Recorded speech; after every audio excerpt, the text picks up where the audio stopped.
RSS को ban होने की भी बात करते हैं लोग। देखिए आरएसएस को बैन करने वाले तो चले गए। नहीं, अभी कहते हैं लोग कि कांग्रेस की सरकार। देखिए जिन लोगों ने बैन करने की सोची थी वो आज धरा पे है नहीं, और जो सोचेंगे मुझे लगता नहीं वो अपने मुकाम में कामयाब हो पाएंगे, क्योंकि आरएसएस राष्ट्रीय स्वयंसेवक संघ, आप देखिए क्या आप मतलब क्यों कहा चाहते क्यों है? क्योंकि एक धर्म की राजनीति की ओर अग्रसर करता है। कभी नहीं करता, कट्टरता। वो सबका साथ, सबका विकास, सबका निर्माण, सबका मतलब आप सबको साथ लेकर के, सार्वभौमिक सिद्धांत को लेकर के, मतलब शून्य से शिखर तक का, वो आध्यात्मिकता को लेकर के वो सबको अपना मानता है, वसुधैव कुटुंबकम की बात करता है। कहाँ एक कहीं भी नहीं करता, प्रत्येक मत पंथ संप्रदाय सबको अपने साथ लेकर के गले लगा। नहीं दिखता नहीं है लोगों को, तो वही तो मैं कहता हूँ आपने जमीन में आना पड़ेगा, देखना पड़ेगा। मैं बता रहा हूँ वहाँ आप जाइए देखिए, आप बिल्कुल राष्ट्र के प्रत्येक सीमांत में क्षेत्र में चले जाइए, वहां भी अगर संघ के कार्यकर्ता की आप बात देखेंगे, संत परंपरा, ऋषि परंपरा जो होती थी, उस परंपरा को संरक्षित करने के लिए संघ का प्रादुर्भाव हुआ। संघ ने में जो कार्यकर्ता पूर्णकालिक कार्यकर्ता निकलता है, वो देखेंगे आप अपने परिवार को, अपनी माता पिता को, अपने सब चीज को किनारे रख करके राष्ट्र निर्माण, कि मेरा ही नहीं, मेरे परिवार का ही नहीं, इस समाज का, इस नगर का, नगर प्रचारक, जिला प्रचारक, विभाग प्रचारक, वो अपने तहसील प्रचारक, मतलब अपने अपने क्षेत्र में राष्ट्र की उन नीति नियम सिद्धांतों का प्रसारण करता है। तो आप वो कार्यकर्ता प्रतिदिन आप कहेंगे कि बैन हो रहा है, कहाँ से बैन हो सकता है? ये संभव ही नहीं है। और जो सोचेगा वो शायद इस धरा पे नहीं रहेगा, और रहेगा तो उसका वो साकार नहीं हो पाएगा। कभी पूरी तरीके से सक्रिय राजनीति में? देखिए हाँ, बिल्कुल निश्चित तौर पर युवा मोर्चा के साथ। हाँ, मैं भारतीय जनता पार्टी युवा मोर्चा का वर्तमान में कार्यकर्ता हूँ, और उसके साथ काम भी देख रहा हूँ। राजनीति पर हम बात कर चुके हैं, आगे और भी करेंगे। अध्यात्म की तरफ कब आपका झुकाव हुआ, या कब, जैसे आप टीका भी लगाते हैं, तो जैसा मैंने देखा आप बहुत पहले से ही ये चीज़ करते हैं, तो इसका कारण क्या है, और अध्यात्म की तरफ इतना झुकाव कैसे? देखिए गजेंद्र जी, सारा प्रभाव विचारों का है। आपके विचार कितने व्यापक, कितने विराट और कितने प्रभावशाली हैं, वो डिपेंड करता है आध्यात्मिकता पे। आध्यात्मिक व्यक्ति में, अध्यात्म में अगर आप रुचि रखते हैं तो सबसे पहले आपका क्या होगा, आप सबसे पहले आपके विचार शुद्धि होगी। हमें जानना होगा पहले अध्यात्म है क्या, तो किसी का अहित ना चाहे, जो किसी का बुरा ना चाहता है, जो सबको कल्याण की भावना देता है, वो अध्यात्म है। फिर राम रहीम जैसे कैसे बाबा पैदा हो जाते हैं अध्यात्म की तरफ झुक के? ये तो पूरा अहित ही करने लग जाते हैं। देखिए प्रत्येक व्यक्ति की परिस्थिति, देश काल, उस पर डिपेंड करता है। देखिए आप राम रहीम जी की बात करेंगे, उस व्यक्ति ने कुछ जो भी किया है, वो संविधान अपना काम कर रहा है, लेकिन राम रहीम के कुछ अच्छे कामों की अगर बात कहेंगे तो उसको अप्रिशिएट भी करना चाहिए। उस व्यक्ति ने इस राष्ट्र में कितने वृक्षारोपण काम किए। उस व्यक्ति, अब आप देखेंगे, मैं जिस नगर में रहता हूं, उस नगर में जब राम रहीम जी के कार्यकर्ता आते थे तो गली गली, नालियों में, ऊंचों में घुस घुस करके गंदगी का सफाया कर देते थे। आपको पता नहीं लगता था रात्रि में वो कब लोग काम करके चले गए, और सुबह आपको क्लीनिंग मिलती थी। अब उस व्यक्ति की क्या परिस्थिति, क्या समय, क्या देश काल स्थिति रही होगी, वो तो कानून अपना कार्य करे, और वो सबको करना चाहिए। वो कर्ण भी बहुत दान करता था, मगर गलती ये थी कि दुर्योधन का साथ दे रहा था। बिल्कुल, और उसी चीज़ की सजा मिली। तो मुझे लगता है कि, देखिए मैं कोई सपोर्टर भी नहीं हूँ, मैं कोई और गलत का विरोधी भी हूँ। देखिए जो गलत कर रहा है उसको लोकतांत्रिक व्यवस्था में, संविधान के व्यवस्था में, और अमानवीय कृत्य करने वाले प्रत्येक व्यक्ति को, चाहे वो मैं क्यों ना हो, उसको दंड मिलना चाहिए। क्योंकि एक आम व्यक्ति जब अध्यात्म की तरफ जोड़ा है और वो ऐसा कृत्य करे, तो मुझे लगता है उससे कहीं गुना ज़्यादा ये चीज खतरनाक होती है कि जब एक व्यक्ति अध्यात्म का ठेका लेके बैठा है, जिसको हजारों लाखों की तादाद में लोग अध्यात्म की वजह से पूजते हों, और जब वो व्यक्ति ऐसा कृत्य करता है तो ये पाप से भी बड़ी एक चीज होती है, क्योंकि आप उनकी आस्थाओं के साथ भी खेलते हैं जिन्होंने आप में अपना भरोसा जताया है। देखिए गजन जी, आप बिल्कुल ठीक कह रहे हैं, लेकिन हमने किसी को अपना मार्गदर्शक मानना है, ये हमें तय करना होगा कि हम किसको अपना आइडियल मान रहे हैं, हम किसकी बातों का पालन कर रहे हैं, हम किसको अपना सूचक मान रहे हैं। देखिए, जो कुंभ की परंपरा है, कुंभ 12 वर्ष में होता है, वो उसकी एक देश काल परिस्थिति है कि वो किस परिस्थिति में होगा, किस कालखंड में होगा, किस स्थान में होगा। कुंभ का जो कार्यक्रम होता है उसकी परिवेश क्यों होता है? हिमगिरी गुफाओं से, हिमकंदराओं से, मतलब जो ऋषि सत्ता, देव सत्ता उस कुंभ के कार्यक्रम में अपनी भूमिका निभाती है।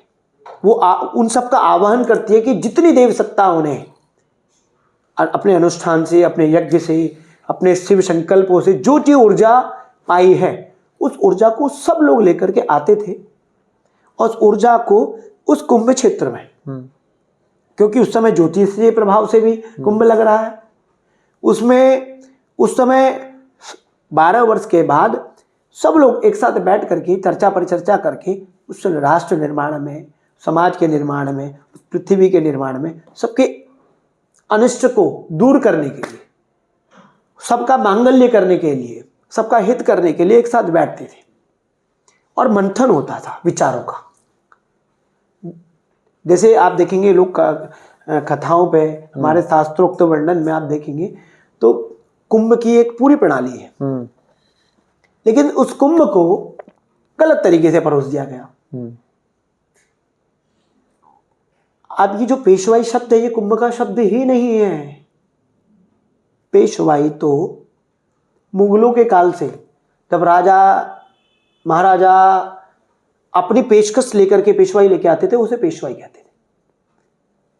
कुंभ में तो धर्म ध्वजा लेकर के, धर्म की कमाने लेकर के, राजसत्ता से धर्म सत्ता का तालमेल बनता था कि अब ये होगा। कुछ बीमारियां की 12 वर्षों में जो भी बीमारियां हुई हैं, जो भी गंदगी हुई है, जो भी लोगों के विचारों के साथ दोहन हुआ है, उनके विचारों का मंथन कैसे किया जाए, उनमें पवित्रता कैसे की जाए। लेकिन अब कुंभ में लोग चिलम पीने लग गए, लोग सुल्पा पीने लग गए। अब ऐसा भी आ गया है कि भैया आप किन्नर अखाड़ा बना लीजिए, आप युवा अखाड़ा बना लीजिए, आप ये अखाड़ा बना लीजिए, आप वो अखाड़ा बना लीजिए। देखिए, अखाड़ा परिषद अपना कार्य कर रहा है, बहुत अच्छी बात है। देखिए, जो भी व्यक्ति अच्छा काम कर रहा है वो इन अखाड़ों में ज्वाइन कर सकता है, बिल्कुल करना चाहिए, उसका स्वागत है। लेकिन आप अलग से अखाड़ा बना रहे हैं और उसके बाद अमानवीय कृत्य कर रहे हैं समाज में, तो इन सब चीज़ों के लिए आवश्यकता है कि आज उस धर्म सत्ता में वो लोग आए जो उस आध्यात्म को, जो उस परिवेश को, जो उस संस्कृति को जानने वाले लोग। आगे बढ़ाते चर्चा को। अभी थोड़े समय पहले लोग कहते थे कि हिंदू धर्म है, फिर आया कि जी हिंदू धर्म तो कुछ होता ही नहीं है, जो है वो है सनातन धर्म, हिंदू धर्म नहीं है, सनातन धर्म है। फिर थोड़ा आया कि जी पूरी दुनिया में एक ही धर्म है, वो है सनातन, बाकी सब पंथ हैं। ऐसे चल रहा है। धर्म क्या है? देखिए, धारयति इति धर्म, जो धारण करने योग्य है वो धर्म है। आपको कष्ट हो रहा है, पीड़ा मुझे हो रही है, और आपको कष्ट दूर करने के लिए मेरे जो भी कृत्य हैं, तो वो शिव शंकर की भावना जो जागृत हो रही है वो धर्म है। मैं दोबारा पुनः बोलूंगा कि आपके कष्ट से अगर मुझे कष्ट हो रहा है, ठीक है, तो ये धर्म है। आपके कष्ट से मुझे यदि सुख मिल रहा है, ये अधर्म है। वो प्रत्येक प्राणी पे भी है, वो प्रत्येक इस एक सामान्य भाषा में जो धारण करने योग्य है। मैंने कहा ना, जो आप सबका हित चाहते हैं वो धर्म है, और सत्य सनातन धर्म है। आप हिंदू धर्म की बात करें, सत्य सनातन धर्म की बात करें, देखिए धर्म एक ही है। जो सार्वभौमिक सिद्धांत है वो है सत्य सनातन धर्म। और हिंदू जो शब्द है वो सत्य सनातन धर्म का पालन करता है। तो आप उसका एक पर्याय, उसका एक सिनोनिम्स, उसका एक पर्यायवाची शब्द मान सकते हैं, उसका समानार्थक शब्द मान सकते हैं कि सनातन धर्म का, सत्य सनातन धर्म का पर्याय शब्द हिंदू धर्म है। हिंदू कभी भी किसी का अहित नहीं चाहता है। हिंदू कभी भी किसी को अपने अधीनस्थ रखना नहीं चाहता है। हिंदू अपने अंध कामनाओं का विनाश करने का नाम हिंदू है। हिंदू कभी भी आप देखेंगे किसी के, आप ये कॉन्ट्राडिक्टरी हो जाएगा जब आप ये कह रहे हैं कि हिंदू किसी को अधीनस्थ नहीं करना चाहता है, पर जहां जब ये मांग होने लगती है कि हिंदू राष्ट्र बनना चाहिए भारत, वहां क्या पर्पस डिफाइन हो रहा है? यही कि बाकी सब हमारे अंडर है। देखिए बाकी सब सनातनी है, कोई है ही नहीं। इस्लाम नहीं मानता इस बात को। अरे इस्लाम कहां से आया? कहां से आया? आप इस्लाम का कालखंड पढ़िए। हाँ। आज का है सत्य सनातन धर्म, जो आधुनिक से, पाश्चात्य से, पौराणिकता से भी पौराणिक है। मैं कहता हूं सृष्टि के निर्माण से लेकर के आधुनिकता की जो यात्रा है वो आध्यात्म है, वो सत्य सनातन धर्म है। और इस्लाम कब का है? इस्लाम तो अराजक तत्व बन गया है। इस्लाम तो आज का बना हुआ तत्व है। आप समझ रहे हैं? ये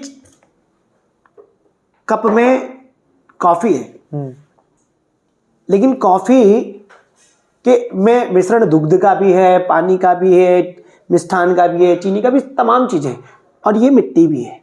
ये बन करके कॉफी का कप बन गया।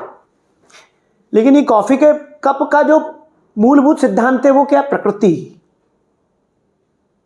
इसमें जो भी तत्व हैं वो सब प्रकृति से।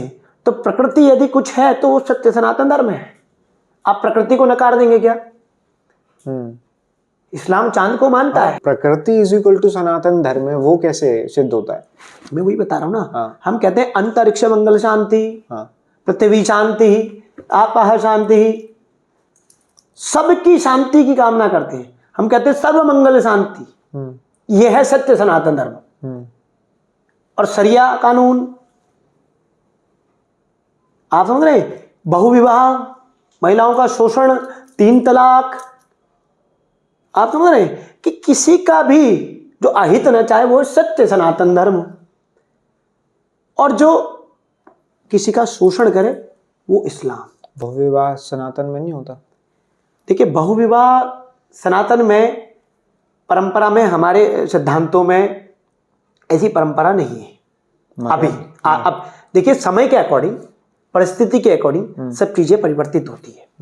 वो कालखंड अगर आप पौराणिकता में ले जाएंगे तो वो उस दौरान क्या स्थिति थी, तब भी हमारे राजाओं ने, जो सनातन धर्म के रक्षक थे, उन्होंने कभी भी महिलाओं का शोषण नहीं किया।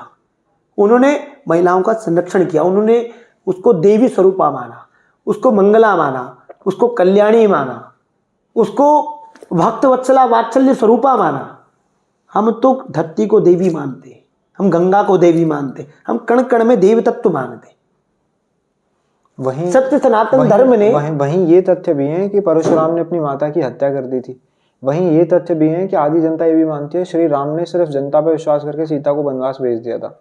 ये औरत का, मातृशक्ति का शोषण नहीं। देखिए वो जगत जगदी जननी जगदम्बा है, वो समाज को एक दिशा और दशा देने का कालखंड था। और आप वनवास की बात करेंगे, श्री राम को आप मानते हैं कि नहीं मानते? मानते। उनको मर्यादा पुरुषोत्तम श्री राम मानते हैं कि नहीं मानते? मर्यादा। उन्होंने प्रत्येक उसकी उस समय की जो अवस्था थी, उस अवस्था को दिशा और दशा देने के लिए जो भी मानवीय कृत्य हो सकते हैं वो किए। और जितने भी अमानवीय कृत्य ये लोग हैं, ये सब मुगलों ने मुगल काल में ये हमारे ग्रंथों के साथ छेड़छाड़ करके गलत तत्व लिख दिए। ऐसा कहीं भी नहीं है कि महिलाओं का शोषण हमारे किसी भी ग्रंथ में, किसी भी धर्म में, किसी भी पुराण में, किसी भी चीज में मिलेगा ही नहीं आपको। ये सब छेड़खानी करके लिखा हुआ है। बट ये तो सत्य है ना, भगवान परशुराम की पूजा क्यों नहीं होती, क्यों उनके मंदिर नहीं है? देखिए, इसका मुझे नॉलेज नहीं है, इसमें मैं अध्ययन करूंगा तो मैं आपके साथ जरूर मिलूंगा जी। ये इसकी मुझे जानकारी नहीं है, और ऐसा नहीं है।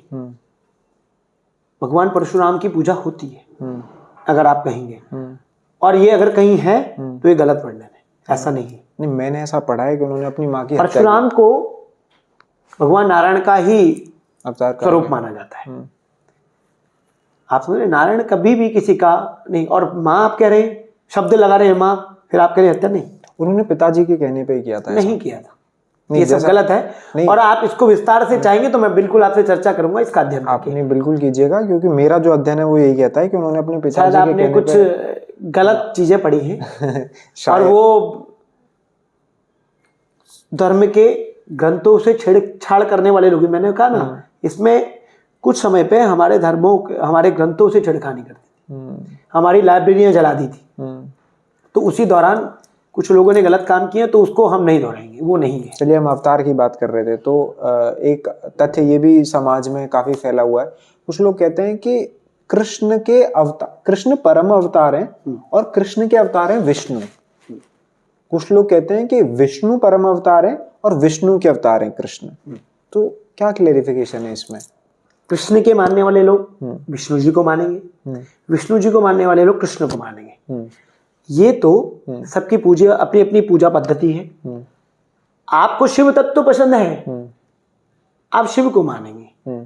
आप विष्णु जी का तत्व आपको पसंद है, विष्णु जी को मानेंगे। आपकी आइडियोलॉजी कृष्ण जी से मिलती है, कृष्ण को मानेंगे। तो हमारे सत्य सनातन धर्म में अपनी अपनी आइडियोलॉजी के साथ साथ, बट सत्य तो सत्य है, वो तो आइडियोलॉजीज के अकॉर्डिंग नहीं बदलता। मैं आपसे क्या कह रहा हूँ, भोजन तो बिल्कुल है।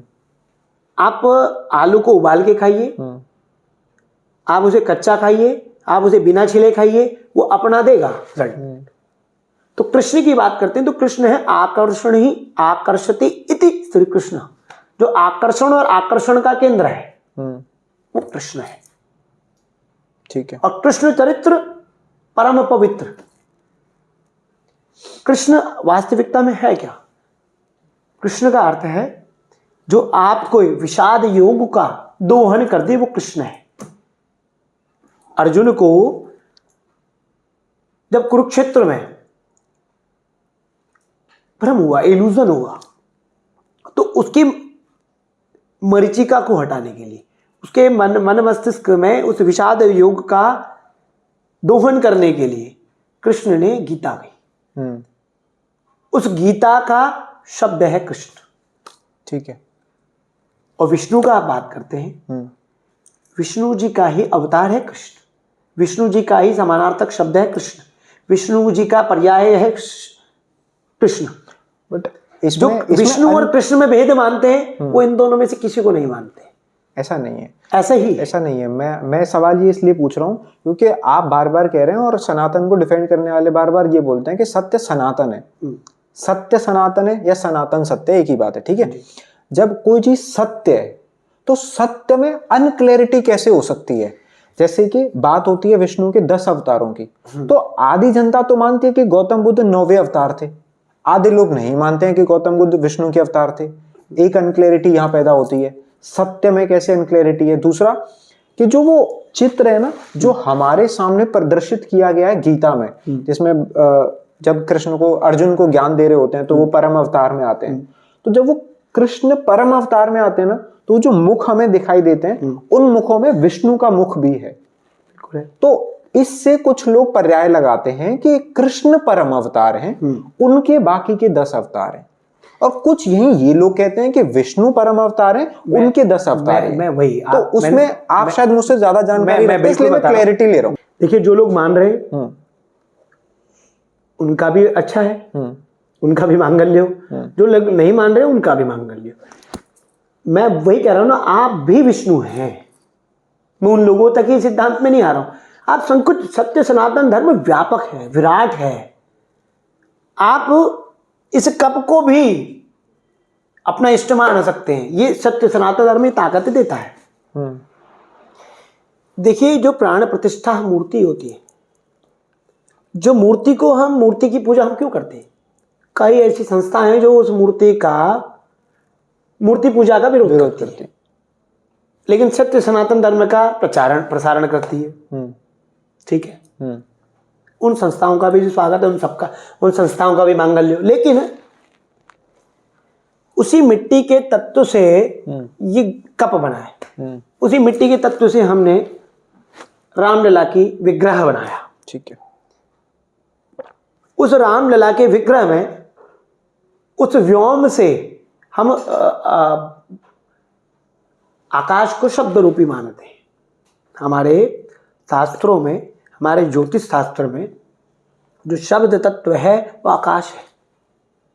हमारी जो एरोनॉटिक, मैं नहीं कह रहा हूँ, आप एरोनॉटिकल इंजीनियरिंग जो एक साइंस है वो भी इसको प्रूव करती है। देखिए किस तरीके से जो भगवान कृष्ण ने गीता में उपदेश दिए विषाद योग को दूर करने के लिए, आज उसमें रिसर्च करके नासा रिसर्च कर रहा है। साइंस कहता है लॉन्गिट्यूड और एप्टीट्यूड वेव्स, सरंग और गर्त तरंग दैर्घ्य।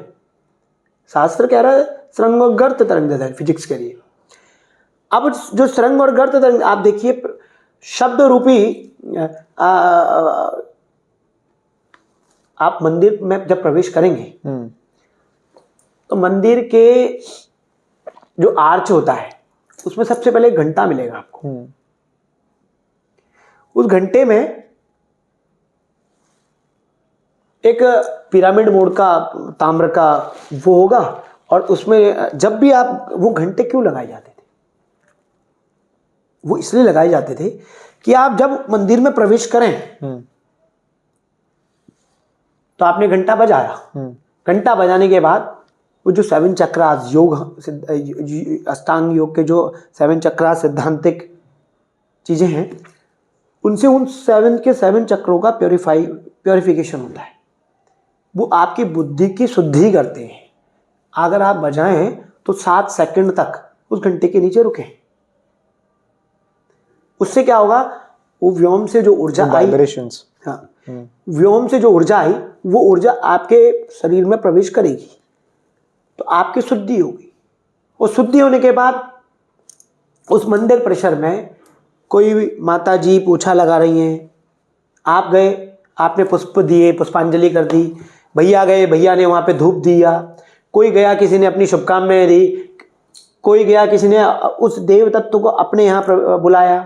तो जो जो व्यक्ति वहाँ गया सब ने अपनी शुभकामनाएं, अपनी शुभेच्छाएं, सब कुछ वहाँ पे अर्पित करी। और उसी में 95% अगर शुभकामनाएं दी तो 5% कुछ लोगों ने अपने कष्ट भी बयां करे कि परमात्मा महादेव ये मेरा ठीक हो जाए। ये उल्टा परसेंटेज नहीं है? मतलब नहीं समझा मैं। 95% कष्ट लेके जा रहे हैं। आप आइए ना, मैं आपको मंदिर ले चलूंगा अपने साथ।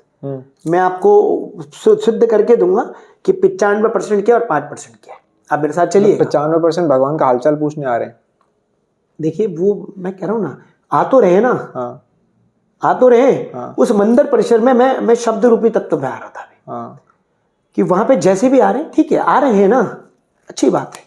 धीरे धीरे उस मूर्ति में के साथ में बैठेंगे भी, धीरे धीरे उस मूर्ति की पूजा भी करेंगे, धीरे धीरे वो उस मूर्ति का संरक्षण भी करेंगे, और धीरे धीरे वो अपनी भारतीय, अपनी संस्कृति का पालन भी करेंगे। और उन मुगलों से, उन आक्रमणकारियों से अपनी संस्कृति की रक्षा करके उन मूर्तियों का संरक्षण भी करेंगे। ये मूर्तियां नहीं टूटेंगी, फिर दोबारा हमें ऐसा युद्ध नहीं करना पड़ेगा। तो वो वाइब्रेशंस जो आप कैच करेंगे, उन वाइब्रेशन से आपकी पूरी बॉडी प्योरीफाई हो जाएगी। फिर आप बैठेंगे, आप ध्यानस्थ मुद्रा में चलेंगे स्वतः, क्योंकि वहां से कोई वेद मंत्र बोल रहा है, कोई वहां से, देखिए मैं शब्द बोल रहा हूं, इन शब्दों से ही आपके मन मस्तिष्क में भी इफेक्ट आ रहा होगा। आ रहा है कि नहीं आ रहा है? आप बताइए।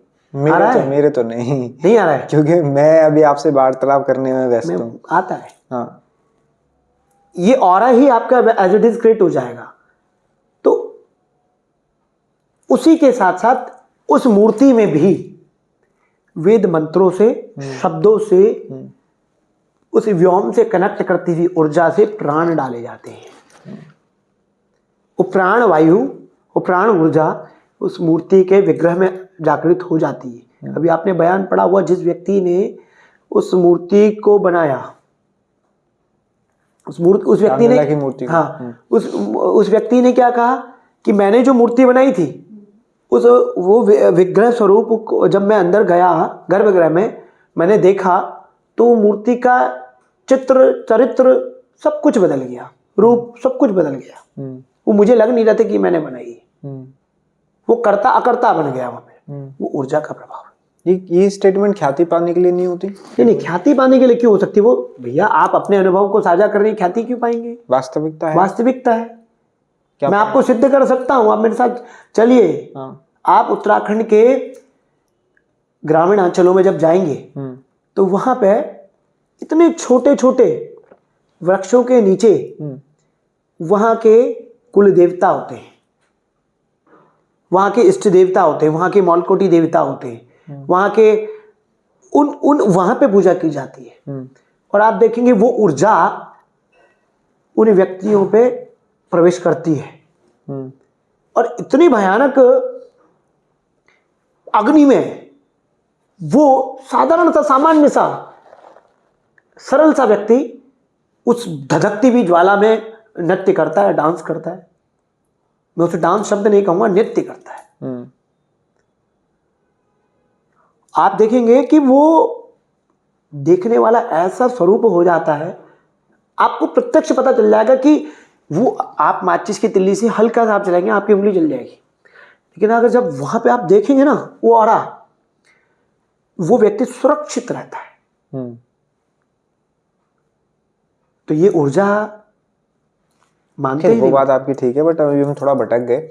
हम बात पे थे कि जब सत्य है सनातन, तो इसमें विरोधाभास क्यों है? आधे लोग भगवान गौतम बुद्ध को भगवान विष्णु का अवतार मानते हैं, आधे नहीं मानते हैं। आप मानते हैं? पहले तो ये बताएं। देखिए, मैं आपको भी विष्णु का स्वरूप मानता हूँ, मैं आपको भी शिव स्वरूप मानता हूँ। जवाब घुमा रहे हैं। नहीं, घुमा नहीं रहा हूँ। हाँ। मैं वास्तविकता बता रहा हूँ, यही सत्य सनातन धर्म। अगर मैं आपके अंदर भी उस देव तत्व का, उस देव सत्ता का, उस ऊर्जा का स्वरूप देखूंगा, तो मैं आपके साथ भी अहित नहीं करूंगा। हमारे बुजुर्गों ने देखा ना, किसी का नाम शंकर रख दिया, किसी का नाम विष्णु रख दिया, किसी का नाम देवता रख दिया। तो उससे वो उनकी क्या थीम थी कि ये व्यक्ति उसके चरित्र में नहीं, कि जथा नाम तथा गुण कहते हैं ना, कि वो उस तत्व में रहे, वो उसके जैसा बने और ये इन सब चीजों से बचे। लेकिन आजकल कुछ लोग मखौल में कहते हैं कि शंकर जी, शंकर नाम इसलिए रख दिया कि कोई अगर गालियां दे तो वो ना दे, वो बच जाए। ऐसा नहीं है। आपके अंदर गजेंद्र अगर आपका नाम रखा है, तो गणेश, गणपति जैसे, सिद्धदाता जैसे, बुद्धि आपके अंदर, वो बुद्धि, वो कौशल, वो स्किल्स डेफिनेटली रहने चाहिए। अगर आप गणपति बन करके, गणनायक बन करके किसी का अहित चाह रहे हैं, तो आप गणपति नहीं, आप शिव के सुपुत्र है ही नहीं। मैंने कहा ना, मैं आपको गजेंद्र मान रहा हूं क्योंकि आप मुझे बुद्धि दे रहे हैं, आप मुझे दिशा और दशा दे रहे हैं, मुझे बोलने की वाक शक्ति दे रहे हैं। तो ये सत्य सनातन धर्म है कि वो प्राणी मात्र में भी, आप देखेंगे ना, आपके जो छोटा छोटा कीटनाशक है, वास्तविकता में जो दवाइयां कीटनाशक मारने के लिए हैं, इनके अंदर भी प्राण मार करके इनको भी नहीं मारते, जो सत्य सनातन धर्म को मारने वाले लोग होते हैं। और उसी में जो जैन संप्रदाय के लोग होते हैं, वो पंखा लेके चलते हैं नग्नावस्था में।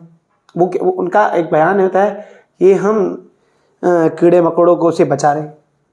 जो अहिंसक है वो सत्य सनातन धर्म है। तो इसमें विरोधाभास तो कहीं होना ही नहीं चाहिए। भूत पिशाच में बिलीव रखते? बिल्कुल होते हैं। कोई बात है? देखिए, मनुष्य है तो प्रेत भी है, दानव है तो मानव भी है। ये ऊर्जा है। पर चलो मैंने दिन देखा है तो मैंने रात भी देखी है, मैं इसलिए मान लेता हूँ कि दिन है तो रात है, बट मनुष्य है देखिए तो भूत और प्रेत और जो पिशाच है, हाँ ये सिर्फ ऊर्जा है हमारे अंदर की नेगेटिविटी। वो हमारे अंदर ही राम है, हमारे अंदर ही कृष्ण है, हमारे अंदर ही शिव है, हमारे अंतःकरण में ही प्रेत भी है, हमारे अंदर भी ही रावण है, हमारे अंदर सब कुछ है। गुरु मानी कहती है जो पिंडे सो ब्रह्मांडे, जो इस पिंड में है ना वो पूरे ब्रह्मांड में है। योगी लोग, तपस्वी लोग आप देखेंगे वो कई कई वर्षों तक भोजन ना कर करके अपने अंदर में ही इतनी ऊर्जा पा लेती कि उनको भोजन करने की आवश्यकता ही नहीं होती। ये वास्तविकता है। वो अंदर ही बिना अध्ययन करे वो आत्म ज्ञान इतना प्राप्त कर लेते हैं कि उन्हें बाहर अंदर से ही तृप्ति हो जाती है। तो ये वास्तविकता है। मतलब आप ये सकारात्मक ऊर्जा है तो नकारात्मक ऊर्जा भी है। हाँ, सकारात्मक ऊर्जा देव सत्ता है, नकारात्मकता भूत प्रेत है। अब नकारात्मक ऊर्जा को भी देव सत्ता बनाया जा सकता है, भूत प्रेतों को भी मनुष्य बनाया जाता है। भूत प्रेतों को भी अब कई ऊर्जाएं ऐसी होती हैं जो नकारात्मक हैं।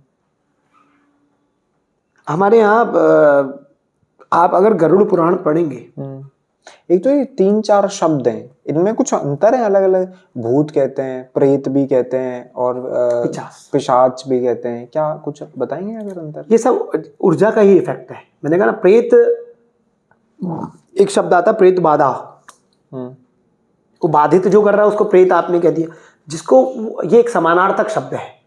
ऑरा नेगेटिव ही है, यानी कि अच्छा ऑरा दोनों की तीनों की नेगेटिव ही है, ये समानार्थक शब्द है। अब सिम्टम्स होते हैं, किसी को स्किन में इन्फेक्शन हो गया तो उसको कुछ लोग चर्म रोग भी कह देते हैं, कोई स्किन प्रॉब्लम भी कह देता है, कोई उसको कोड़ भी कह देता है। वो डिपेंड करता है कि वो समस्या वास्तविकता में क्या है, वो सिम्टम्स के अकॉर्डिंग वो तत्व आप निर्धारित करते हैं। जैसे जागरण हो रहे हैं, सुनते माता आ गई और कई जगह लोग इस तरीके की प्रक्रियाएं करते हैं, ये होती हैं वास्तव में ऐसी चीजें? देखिए गजेंद्र जी, और 10 मिनट में आगे चले जाती हैं, फिर वो अलग अलग क्रियाएं कर कुछ लोग अब इस चीज को, वो नकारात्मक ऊर्जा भी है, देव सत्ता भी है। अच्छा, वो दोनों है, लेकिन कुछ लोग उसको इतने पॉजिटिव हो जाते हैं कि वो उसमें तृप्त होकर रम जाते, शांत हो जाते हैं। और कुछ लोग उसका प्रदर्शन इतना गंदी तरीके से करते हैं कि वो हमारे सत्य सनातन धर्म की जो छवि है उसको खराब करते हैं। ढोंग पनपता है। हाँ बिल्कुल, ये पाखंड भी कुछ लोग कर देते हैं। मैं पूर्णतः ये नहीं कहूंगा कि वो गलती ही है, और पूर्णतः ये नहीं कहूंगा वो सही है। वो ऊर्जा अपनी है। मैंने कहा ना, प्रत्यक्ष उदाहरण आपको दिखाऊंगा। आप उत्तराखंड के ग्रामीण अंचलों में चलिए, जलते लोहे के चिमटों में वो अपनी जिह्वा में करते हैं तो आवाज गिड़गिड़ाती चटर सी, और उनकी जिह्वा में आप उनको शांत होने के बाद देखेंगे कि एकमात्र भी अगर छल्ला भी दिख जाए, छाला भी दिख जाए, तो वो ऊर्जा अपने आप पता चल जाती है। कुछ लोग उस देखते देखते देखते वो मजाक उड़ाते हैं, आश्चर्य, वो सब लोग गलत है, वो नहीं होना चाहिए। आप थोड़ा ज्योतिषी को भी टच करते हैं, तो ग्रहों के बारे में बताइए। अक्सर लोग कहते हैं शनि बैठा है, भारी है, ये करना चाहिए, वो करना चाहिए, क्या है? गजेंद्र जी, ज्योतिष महान विज्ञान है, एक बहुत बड़ा विज्ञान है। ज्योतिष से आपके जन्म से लेकर के आपके अंतिम मृत्यु पर्यंत तक की यात्रा का सारा दृष्टांत होता है।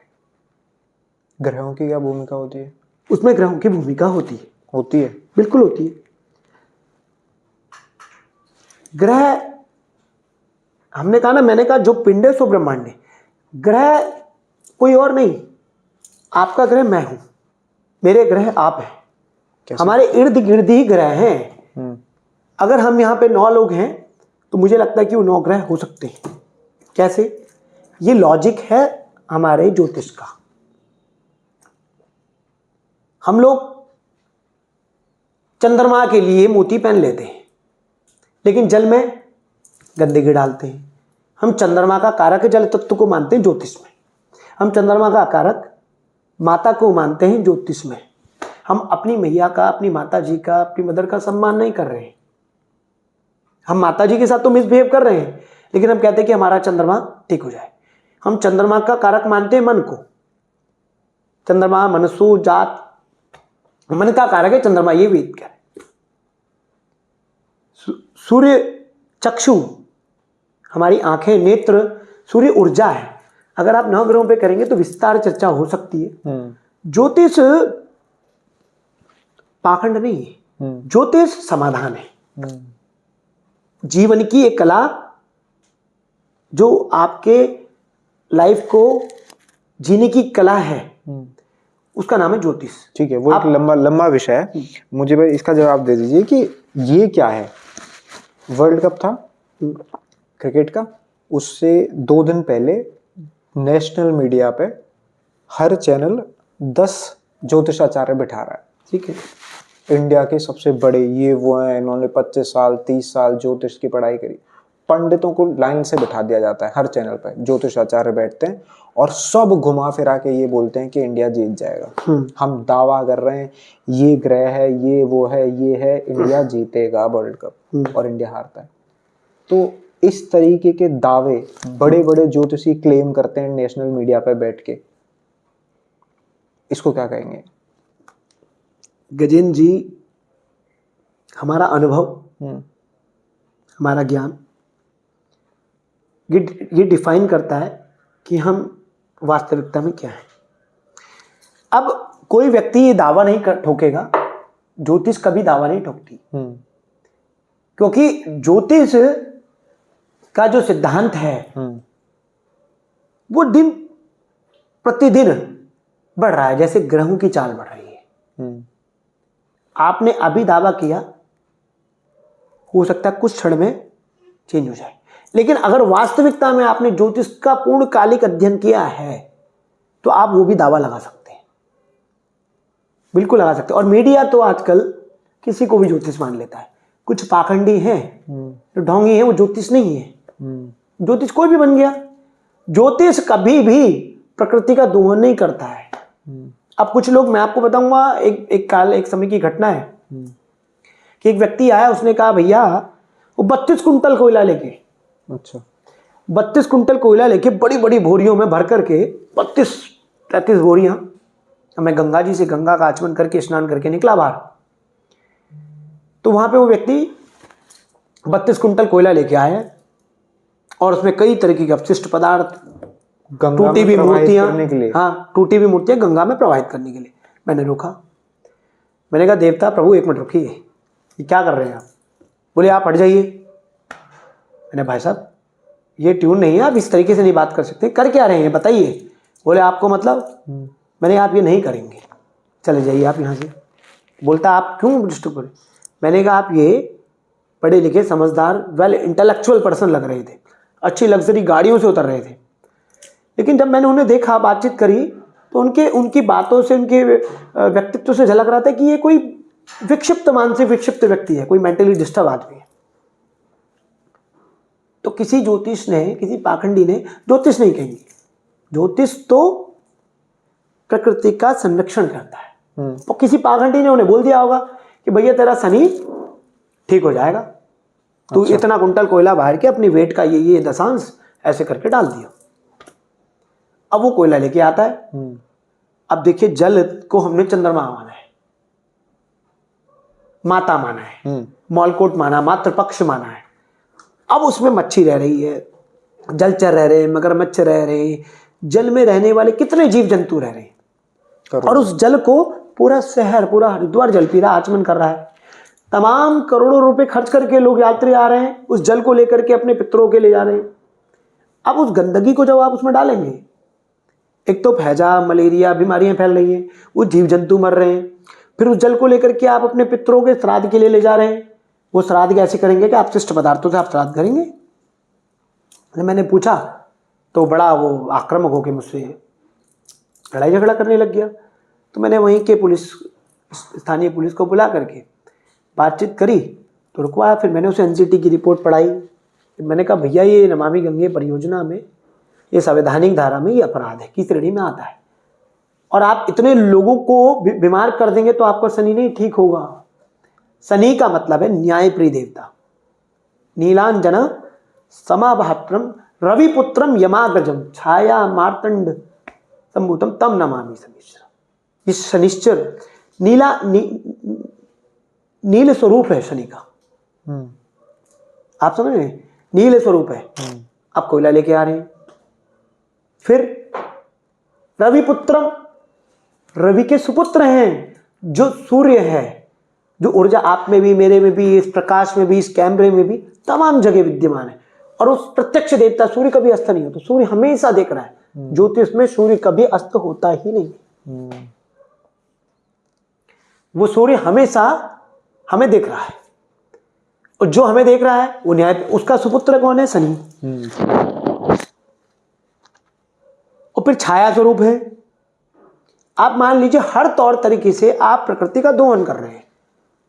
आपने क्या क्या कर दिया? एक तो आपने चंद्रमा भी कर दिया, आपने जल का दोहन कर दिया।